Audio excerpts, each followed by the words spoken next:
한국교회에서 진행하는 새벽 묵상 시간이 찾아왔습니다. 오늘 말씀의 제목은 하나님의 계명인가 사람의 전통인가입니다. 먼저 우리가 함께 살펴볼 본문의 말씀은 마가복음 7장 1절부터 13절까지의 말씀입니다. 자, 여기 내용을 살펴보시면 예수님의 제자들이 손을 씻지 않고 떡을 먹었을 때에 그 당시 바리새인들과 유대인들은 음식을 먹기 전에 손을 씻어야 하는데 씻지 않고 먹는 제자들을 정죄하게 된 것입니다. 음식을 먹고 손을 씻는 이 전통은 최초에 제사장들에게 내려졌던 하나의 제사법 중 하나였습니다. 그런데 이 전통을 제사장만 지키는 것이 아니라 그 당시 바리새인들과 서기관들 그리고 유대인들에게 이것을 강요하기 시작했고 이것이 하나의 전통이 된 것입니다. 손을 씻지 않고 음식을 먹었던 이 제자들을 향해서 정죄하는 이 바리새인들과 서기관들을 향하여 예수님께서는 그들의 죄가 무엇인지를 드러내셨고 그것을 정죄하셨습니다. 바로 여기 7절과 8절의 말씀에 사람의 계명으로 교훈을 삼아 가르치니 나를 헛되이 경배하는도다. 바로 이사야의 말씀을 인용하여 그들을 정죄하였죠. 여기 그 위에 6절도 한번 보겠습니다. 너희 외식하는 자에 대하여 잘 예언하였도다. 기록하였으되 이 백성이 입술로는 나를 공경하되 마음은 내게서 멀었도다. 그러면서 예수님께서 결론적으로 이렇게 말씀하십니다. 너희가 하나님의 계명은 버리고 사람의 전통을 지키느니라. 또 이르시되 너희가 너희 전통을 지키려고 하나님의 계명을 잘 버리는도다. 이것이 바로 핵심적인 예수님의 경고의 메시지였습니다. 그들은 하나님의 계명을 지키지 아니하고 그들이 만든 전통을 지켰습니다. 그러나 그들은 착각하고 있었습니다. 그들의 전통을 지키는 것이 곧 하나님의 계명을 지키는 것이라고 착각했던 것이죠. 이스라엘 백성들은 그 당시에도 안식일 계명을 지키기 위한 거의 600여 개의 전통들이 있었습니다.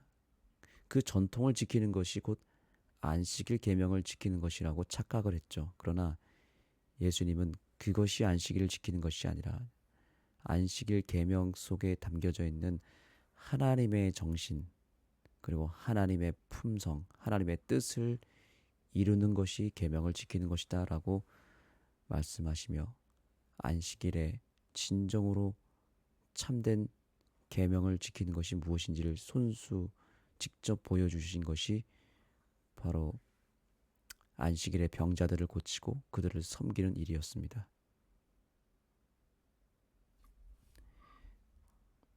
이와 같이 그 당시에 여러 신앙의 전통들을 만들어 놓고 여러 규칙들을 만들어 놓고 또한 여러 기준들을 만들어 놓고 결국에는 더 중요한 본질인 하나님의 계명을 놓치는 일이 상당히 많았다는 것입니다. 본질과 현상이라는 두 개념이 있습니다. 본질은 눈에 보이지 않는 더 깊숙한 곳에 담겨져 있는 정말 뿌리와 같은 개념이고요. 현상은 겉으로 보여지는 모양에 해당하는 것입니다. 그런데 우리가 때때로 신앙을 하다 보면 본질보다는 모양에, 즉 겉으로 보이는 현상에 에, 매몰되어서 본질을 놓치는 경우가 너무나 많다는 것입니다. 우리가 큰 빙산이 있다면 그 빙산의 물 위에 떠 있는 눈에 보이는 빙산이 전부인 줄 착각할 때가 있지만, 사실은 그 빙산 아래, 물 아래 보이지 않는 훨씬 더 큰, 어마어마하게 큰 그 빙산에 감춰져 있는 부분들이 있다는 것을 우리는 알아야 됩니다. 하나님의 계명이라고 하는 것도 이와 같습니다. 우리가 겉으로 보여지는 어떤 전통과 사람이 만들어 놓은 규칙들이 눈에 당장 보이기 때문에 그것이 계명 혹은 율법으로 착각을 합니다. 그런데 하나님의 율법은 그렇게 겉으로 보여지는 어떤 규정이나 전통이 아닙니다. 더 깊숙하게 보이지 않는 본질이 있다는 것입니다. 그 계명의 본질을 향하여 파고 들어가다 보면 결국 하나님의 품성, 이타적인 하나님의 사랑의 정신이 바로 계명이라는 것을 알게 됩니다. 그런데 놀랍게도 이 율법의 본질은 이타심인데, 또 무아적 사랑인데, 그 사랑의 정신은 온데간데 없고 우리가 계명이라고 착각하며 지키는 겉으로 드러난 전통과 규칙에 매몰되어 그것을 지키다 보니 오히려 사람들을 배척하고 사람들에게 상처를 주고 사람들을 힘들게 하는 이기심으로 변질이 되었다는 것입니다. 그 전통과 그 규칙들을 지키는 목적이 결국 나의 이기심 때문에 지키는 것이 되어버린 것이죠.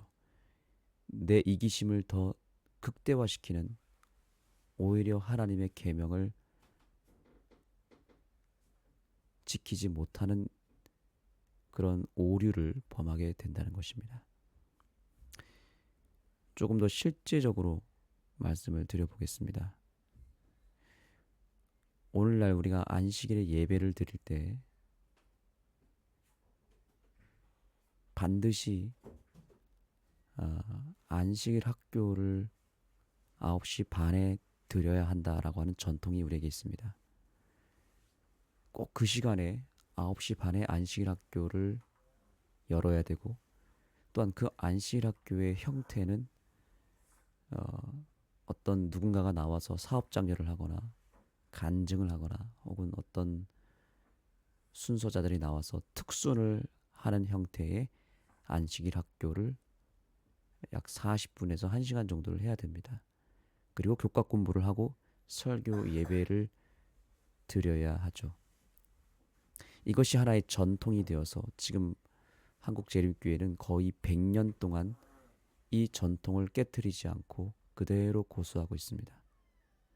그런데 여러분, 놀랍게도 그 안식일 학교를 9시 반부터 드리고 교과 공부를 하고 설교 예배를 드리는 이 형태의 예배 순서를 누가 가장 고수하고 있나요?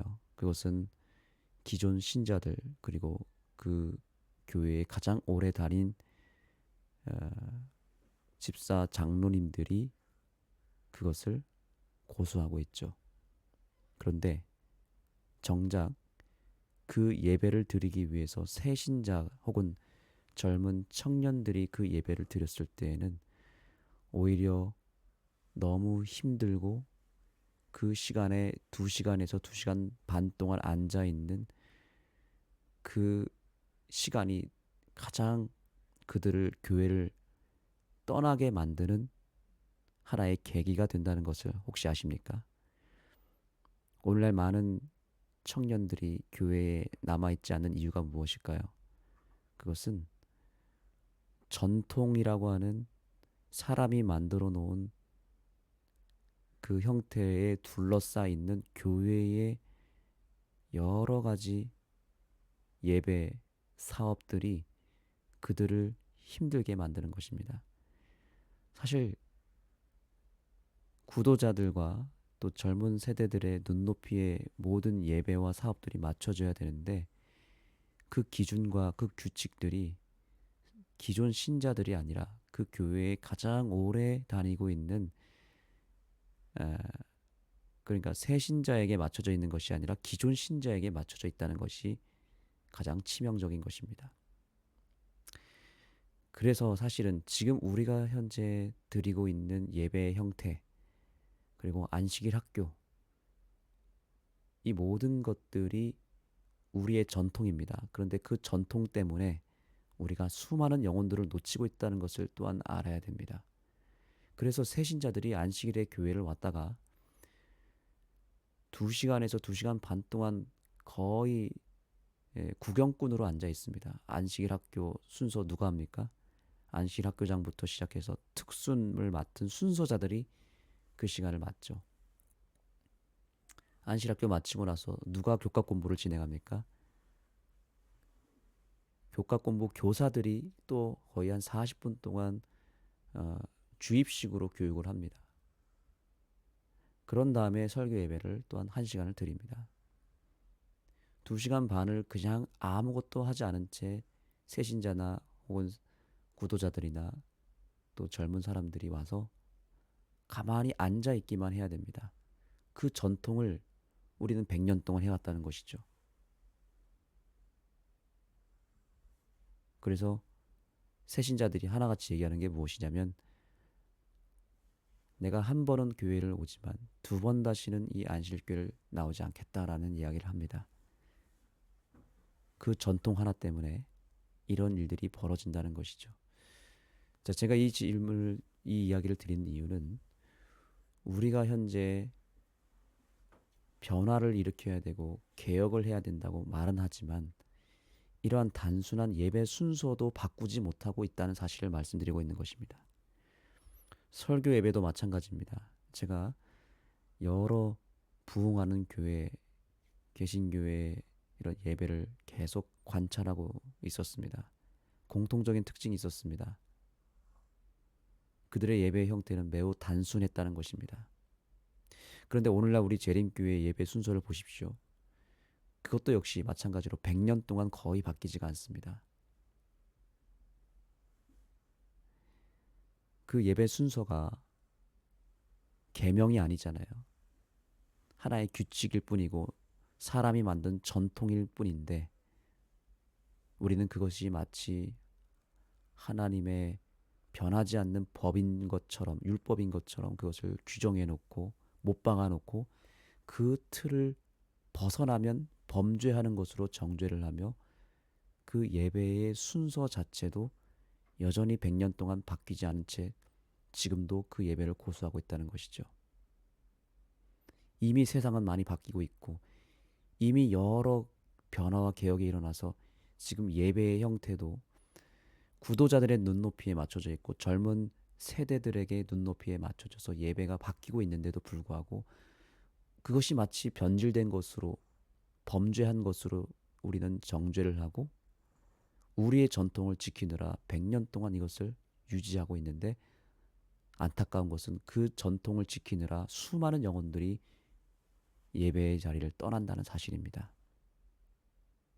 우리는 이것을 정말 이젠 심각하게 생각해야 됩니다.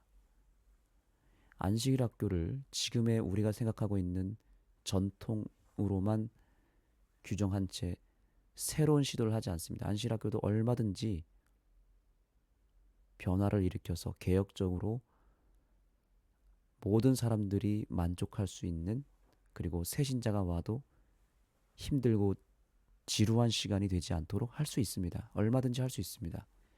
그렇게 하려면 우리의 전통을 내려놓을 필요가 있는 것입니다. 우리의 예배도 얼마든지 역동적으로 순서의 변화를 우리가 시도할 수 있습니다.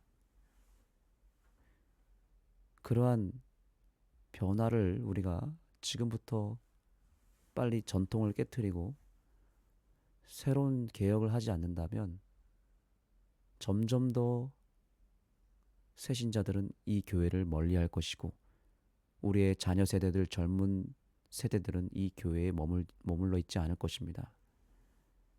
이 교회 바깥으로 나가면 더 많은 개혁과 변화가 일어나고 있는데 이 교회는 100년 동안 변하지 않는 것입니다. 변하지 않는 그곳에 머물 이유가 없는 것입니다.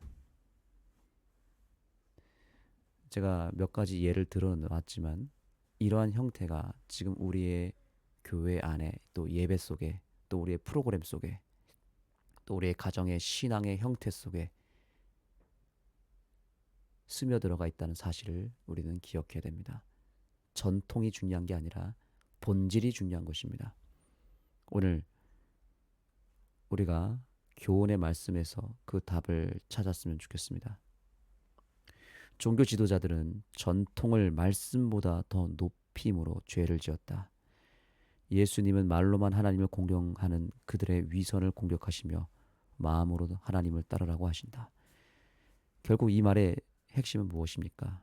겉으로 드러나는 어떤 규정이나 전통을 지키는 것이 중요한 게 아니라 마음이 중요하다는 것이죠.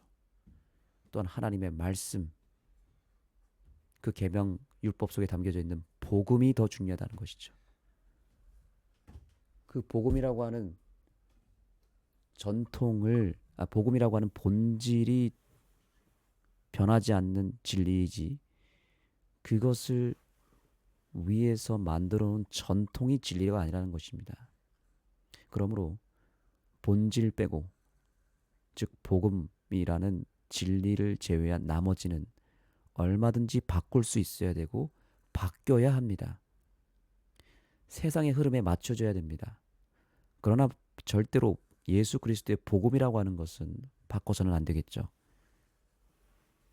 자, 예를 들면 젊은 청년들을 위해서 우리가 예배를 순서를 바꾸고 내용을 바꾸고 부르는 찬미를 바꿀 수 있을까요? 얼마든지 바꿀 수 있습니다.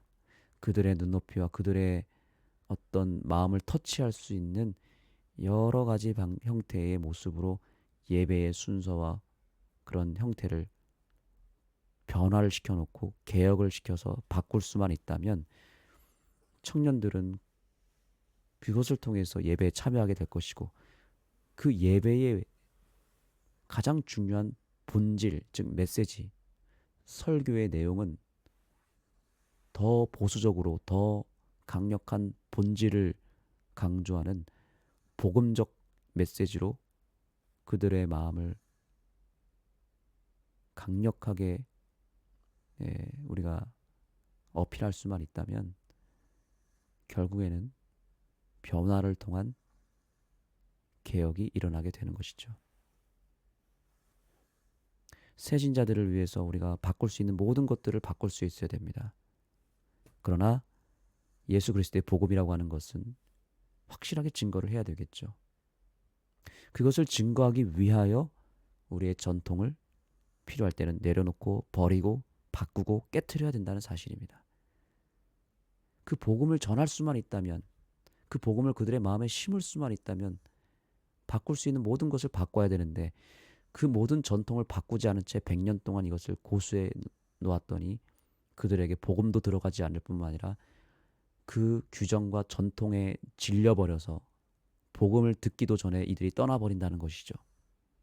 무엇이 더 지혜로운 것일까요? 예수님 바로 그 부분을 지적한 것입니다. 종교 지도자들이 전통을 말씀보다 더 높였다는 것입니다. 어떤 규칙과 규정을, 기준을 복음보다 더 강조했다는 것입니다. 이제 우리는 본질에 집중해야 될 때가 되었습니다. 저도 생각해보면 어렸을 때 교회 어른들로부터 배웠던 것은 교회의 전통과 규칙들을 배웠던 것입니다. 안식일에 무엇을 해야 되고 하지 말아야 될지를 늘 배우면서 안식일에는 무언가를 하지 못하는 날이었습니다. 정말 안식일의 본질, 예수 그리스도의 사랑과 그분의 이타적인 섬김의 정신을 배웠더라면 더 좋았을 텐데, 그러한 본질은 온데간데 없고 그저 안식일에 뭔가를 하지 말아야 되는 규정들, 규칙들만 배웠던 것입니다.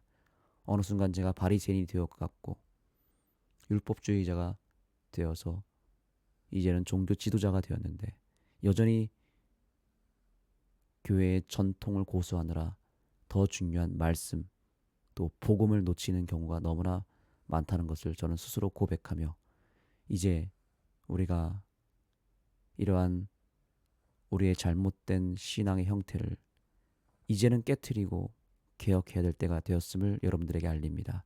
함께 개혁을 이루시고 변화를 이루어서 우리 재림교회의 가치, 현대 진리, 예수 그리스도의 복음을 효과적으로 증거하기 위하여 새로운 아이디어와 새로운 변화를 우리가 시도할 수 있는 그런 개혁적인 백성들이 되기를 간절히 소망하며 말씀을 마치겠습니다. 기도하시겠습니다. 하나님 감사합니다. 오늘 우리의 신앙의 잘못된 형태를 보여주시고 또 우리의 현재의 모습을 거울로 보여주셔서 감사합니다. 2000년 전에 종교 지도자들이 교회의 전통을 지키느라 계명을 놓치고 본질이신 예수님을 놓쳤던 그런 실패한 신앙의 형태를 우리가 보게 되었습니다. 그들의 모습이 혹 우리들의 모습이 아닌지 성찰하게 됩니다. 예수 그리스도라고 하는 본질 외에 우리가 바꿀 수 있는 것은 과감하게 바꿀 수 있고 버려야 될 것들은 과감하게 버릴 수 있는 믿음의 결단을 허락해 주시옵소서. 오늘날 이 재림교회의 가치가 상당히 크고 중요함에도 불구하고 이 교회가 사람들로부터 환영받는 것은 환영받지 못하고 또 구도자들이나 젊은 세대들로부터 이 교회가 호감을 주지 못하는 이유가 무엇인지를 깊이 생각할 수 있게 하여 주옵소서. 우리가 100년 동안 지켜왔던 전통들이 그들을 더 멀리하게 만들고 그들에게 오히려 상처를 주고 그들을 정죄하는 도구로 사용되고 있다면 이 전통들을 이제는 더 이상 우리가 고집하지 않게 하시고 새로운 도전을 하고 새로운 시도를 할 수 있는 그러한 용기를 우리에게 허락하여 주옵소서. 그러기 위해서 우리가 복음의 실체가 되시는 예수 그리스도를 우리의 마음속에 확실하게 소유하고 그 복음을 우리의 마음속에 깊이 새기고 채워서 예수 외에 그 어떤 것이 우리를 차지하지 아니하도록 우리의 마음속에 오직 예수님만 존재하게 하여 주옵소서. 그리하여 우리 안에 계신 예수님을 통하여 담대하게 변화와 개혁을 일으킬 수 있는 믿음의 백성들 되게 하여 주옵소서. 예수님의 이름으로 간절히 기도드립니다.